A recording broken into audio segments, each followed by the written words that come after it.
नमस्कार दोस्तों, आप सभी का स्वागत है हमारे YouTube channel freedom education of India में। तो दोस्तों, आज की इस वीडियो के माध्यम से मैं आप सभी के लिए लेके आऊँ जो अपने पास वर्ल्ड जियोग्राफी का टॉपिक आता है दोस्तों, पृथ्वी की गतियाँ। इसी टॉपिक को मैं आपको इस वीडियो के माध्यम से कंप्लीट करवाऊंगा। बहुत ही आसान टॉपिक है दोस्तों, और यहाँ से एग्जाम में क्वेश्चन पूछ लिया जाता है। तो अपन पढ़ेंगे दोस्तों, जो पृथ्वी की गतियाँ हैं उसे किस प्रकार से अपन डिवाइड कर सकते हैं। देखिए दोस्तों, जो पृथ्वी की गति है उसे अपन 3 प्रकार से अध्ययन कर सकते हैं। एक प्रकार आ जाता है खगोलीय गति, दूसरा आ जाता है भूगर्भीय गति, तीसरा आ जाता है भू आकृतिक गति। खगोलीय गति को भी अपन 2 प्रकार से डिवाइड कर सकते हैं दोस्तों, घूर्णन गति जिसे रोटेशनल मोशन कहते हैं अपन, और एक आता है अपने पास परिक्रमण जिसे रिवोल्यूशन मोशन कहते हैं। ठीक है, तो खगोलीय को अपन 2 प्रकार से डिवाइड कर देंगे, घूर्णन और परिक्रमण। ये इंपॉर्टेंट होता है अपने एग्जाम की दृष्टि से, यहीं से क्वेश्चन पूछे जाते हैं। बाकी एक और गति होती है अपने पास भूगर्भीय गति, जियोग्राफिक मूवमेंट, जो पृथ्वी के अंदर से जो गति होती है भूगर्भिक के रूप में, उसे अपन जियोग्राफिक मूवमेंट कह रहे हैं। भू आकृतिक गति जिसे अपन बोल रहे हैं जियोमॉर्फोलॉजिकल मूवमेंट। ये 3 प्रकार से पृथ्वी गति करती हैं। तो अपन जो पढ़ेंगे वो खगोलीय गति के बारे में पढ़ेंगे।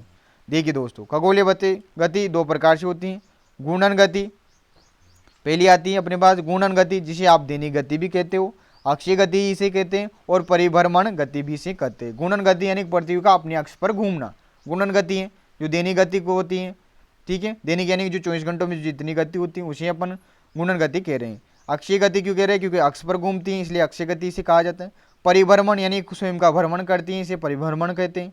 दूसरा टाइप आता है अपने पास कक्षीय गति, जो कि पृथ्वी की जो सूर्य की चारों ओर गति करती है उसे अपन कक्षीय गति कहते हैं। इसे ही परिक्रमण गति कहते हैं। किसी पिंड का अन्य पिंड के चारों तरफ परिक्रमण, वही अपने पास परिक्रमण गति होता है।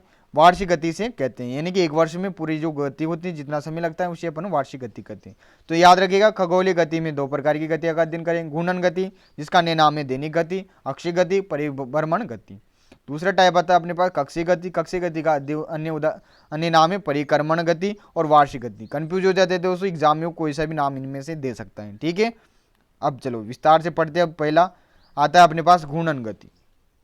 तो घूर्णन गति क्या होती है भाई? पृथ्वी का अपने अक्ष पर घूमना घूर्णन गति कहलाता है। पृथ्वी है, अब कोई अपने अक्ष पर वो कितनी डिग्री झुकी हुई है? 23.5 डिग्री झुकी हुई है, आपको पता होगा 23.5 डिग्री झुकी हुई है, और इसी पर ये घूर्णन करती है। तो इसे अपन क्या कहते हैं? घूर्णन गति कहते हैं पृथ्वी की। ठीक है, और जो घूर्णन गति करती है पृथ्वी, किधर से किधर करती है? पश्चिम से पूर्व की ओर, यानी कि वेस्ट टू ईस्ट गति करती है। इसी कारण अपने पास जब सूर्य उदय होता है तो अपने को किस दिशा से उगता हुआ दिखाई देता है? पूर्व की दिशा से दिखाई देता है, क्योंकि भाई पृथ्वी किधर घूम रही है? पश्चिम से पूर्व की ओर घूम रही है, तो जो भी पिंड आएगा वो पूर्व से उगता हुआ आएगा। ठीक है, तो आगे समझ में, घूर्णन गति पश्चिम से पूर्व की ओर होती है पृथ्वी की। जो घूर्णन काल होता है, यानी जो समय होता है, वो कितना होता है? 23 घंटे 26 मिनट 4.09 सेकेंड, यानी कि लगभग 24 घंटे जो घूर्णन काल होता है अपने पास पृथ्वी का, वो होता है। तो आपसे पूछ ले कि पृथ्वी का घूर्णन काल कितना होता है, तो आप बताओगे 24 घंटे होता है, जिसे अपन एक दिन बोलते हैं। ठीक है, जो पृथ्वी की घूर्णन गति होती है वो दोस्तों भूमध्य रेखा पर कितनी होती है? 0.46 किलोमीटर प्रति सेकंड होती है। ठीक है, गति यानी कि जो चाल होती है, चाल बराबर क्या होता है? दूरी बटा समय होता है, इसलिए मात्रा क्या आ गया? किलोमीटर प्रति सेकंड आ गया। तो जो भूमध्य रेखा पर पृथ्वी की गति होती है वो सर्वाधिक होती है। क्यों होती है भाई? क्योंकि जो भूमध्य अपने पास ये पृथ्वी है, ये भूमध्य रेखा है।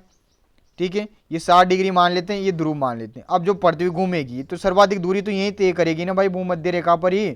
तो दूरी ज़्यादा तय करेगी तो अपने पास चाल भी ज़्यादा होगी। चाल बराबर क्या होता है? दूरी बटा समय होता है। जितनी ज़्यादा दूरी तय होगी उतनी उसकी चाल ज़्यादा मानेंगे अपन। तो यहाँ पर जो पृथ्वी की चाल होती हैं वो भूमध्य रेखा पर 0.46 किलोमीटर प्रति सेकंड होती हैं, जो कि सर्वाधिक होती है। 60 डिग्री उत्तरी और दक्षिणी जो अक्षांश होते हैं उन पर 0.23 किलोमीटर प्रति सेकंड होती हैं। ध्रुवों पर भाई सब 0 डिग्री ही होगी, क्योंकि ध्रुवों पर तो कोई दूरी तय न करी, तो कि चाल न गति ने डिफाइन कर सका न कर सका। इसलिए अपन कह सकते हैं कि जो पृथ्वी की घूर्णन गति होती है वो ध्रुवों पर न्यूनतम होती है, सर्वाधिक भूमध्य रेखा पर होती है। आ गया समझ में भाई? ठीक है, तो यहाँ से क्वेश्चन पूछ लिया जाता है, मान याद रखिएगा आप। तो घूर्णन गति समझ में आ गई पूरी? ठीक है, आगे चला भाई। पृथ्वी की जो घूर्णन गति है, यानी कि अपने अक्ष पर घूमना, इसी के कारण दोस्तों दिन और रात की घटना होती है भाई, होती है। ये पृथ्वी है, घूमेगी तभी तो इधर से सूरज आएगा, इधर से चांद आ जाएगा। दिन रात की जो घटना होगी वो किसके कारण होगी? घूर्णन गति के कारण ही होगी। तो ये इंपॉर्टेंट है कि जो दिन रात की घटनाएं होती हैं वो पृथ्वी की कौन सी गति के कारण होती है, घूर्णन गति के कारण होती हैं, जिसे आप क्या बोलते हो, परिभ्रमण गति भी कहते हैं या दैनिक गति कहते हैं। ठीक है, पृथ्वी की घूर्णन गति के कारण ही सभी आकाशीय पिंड हमें पूर्व से पश्चिम की ओर जाते दिखाई देते हैं। अभी बताया मैंने, सूरज किधर से उगता है भाई, पूर्व से उगता है, और पूर्व से किधर जाता है, पश्चिम की ओर जाता है, जबकि पृथ्वी किधर घूर्णन करती है, पश्चिम से पूर्व की ओर करती है। ठीक है, तो ये था भाई घूर्णन गति के बारे में कुछ महत्वपूर्ण बिंदु जहाँ से एग्जाम में क्वेश्चन पूछ लिया जाता है। अगला जो टाइप आता है अपने पास पृथ्वी का गति का, वो आता है परिक्रमण गति। ठीक है, जिसे वार्षिक गति भी अपन कहते हैं। पृथ्वी का सूर्य के चारों ओर परिक्रमा या चक्कर लगाना ही अपने पास परिक्रमण गति है। ये भाई सूर्य है, ये पृथ्वी है, इसके चारों ओर चक्कर लगाती है। ठीक है, तो इसे अपन क्या बोल रहे हैं, परिक्रमण गति कह रहे हैं। आगे समझ में, परिक्रमण गति घड़ी की दिशा के विपरीत होती है, यानी कि वामावर्त होती है। अब घड़ी है, जैसे ये घड़ी मान लो एक तरह से, घड़ी में सुई किधर चलती है, इधर चलती है भाई दक्षिणावर्त, जबकि पृथ्वी जो चक्कर लगाती है इस ऐसे लगाती है वामावर्त दिशा में। ठीक है, आगे समझ में, पॉइंट भी क्लियर हो गया। ठीक है भाई साहब, जो पृथ्वी का परिक्रमण काल होता है, परिभ्रमण काल तो पढ़ लिया अपन, 24 घंटे होता है लगभग। ठीक है, तो परिक्रमण काल जो होता है वो अप्रोक्स होता है दोस्तों 365 दिन 5 घंटे 48 मिनट 46 सेकंड, जिसे 365 दिन लगभग 6 घंटे भी आप बोल सकते हो। जो अप्रोक्स होता है वो यही माना जाता है। एग्जाम में जो क्वेश्चन आता है दोस्तों 365 दिन और 6 घंटे का आता है। ठीक है, बाकी पूरा माना आप याद रखिएगा। 365 दिन 5 घंटे 48 मिनट 46 सेकंड का समय लेती हैं पृथ्वी सूर्य के एक चक्कर लगाने में, जिसे अपन क्या बोल रहे हैं, परिक्रमण काल बोल रहे हैं। आगे समझ में भाई, जो गति होती है वो कितनी होती है, 29.8 किलोमीटर प्रति सेकंड होती है, यानी कि एक सेकंड में पृथ्वी कितनी डिस्टेंस कवर करती है भाई जब चक्कर लगाती है, 29.8 किलोमीटर की दूरी तय कर लियो जी। आगे समझ में, गति या चाल जिसे अपन बोलते हैं दूरी बटा समय, वही है। ठीक है, तो ये मान याद रखिएगा आप, क्वेश्चन आ सकता है, पूछा नहीं है अभी तक गति के बारे में कि कितनी होती है, बट आप याद रखना 29.8 किलोमीटर प्रति सेकंड होती है। समय कितना होता है, परिक्रमण काल कितना होता है, 365 दिन 6 घंटे होता है। अब देखो भाई साहब, परिक्रमण गति के कारण ही मौसम परिवर्तन होता है। जो मौसमी घटनाएं होती हैं, ऋतु आती हैं, शरद ऋतु, ग्रीष्म ऋतु, ये सभी क्या होता है, जो पृथ्वी की सूर्य के चारों ओर गति होती है उसी के कारण होता है, न कि पृथ्वी की दैनिक गति के कारण होता है। दैनिक गति के कारण क्या होता है, दिन रात की घटना होती है। ठीक है, आगे समझ में भाई, दोनों गति आपके कंप्लीट हो जाती हैं। यहाँ पर कुछ नोट हैं, उसे ध्यान रखिए। मैंने बताया था आपको पृथ्वी अपने अक्ष पर 23.5 डिग्री झुकी हुई है। जो पृथ्वी है ये अक्ष है भाई पृथ्वी की, तो पृथ्वी ऐसे झुकी हुई है 23.5। ठीक है, ऐसे नहीं है सीधी बिल्कुल स्ट्रेट। जो सूर्य ग्रहण और चंद्र ग्रहण होता है ये भी कौन सी गति के कारण होगा, पृथ्वी की परिक्रमण गति के कारण ही तो होगा भाई, इसी गति के कारण होगा ना। ठीक है, तो ये इंपॉर्टेंट पॉइंट हो जाता है। क्वेश्चन आता है कि सूर्य ग्रहण व चंद्र ग्रहण पृथ्वी की कौन सी गति के कारण होता है, तो आप क्या बताओगे, परिक्रमण गति के कारण होता है। दोनों गतियां हो गई, समझ में आ गई।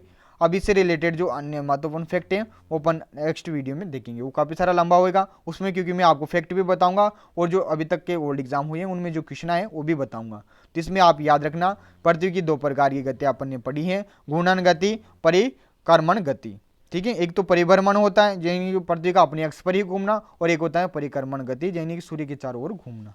इसे नोट डाउन कर लेना। आगे मिलते हैं अगली वीडियो में, तब तक के लिए धन्यवाद। जय हिंद, जय भारत।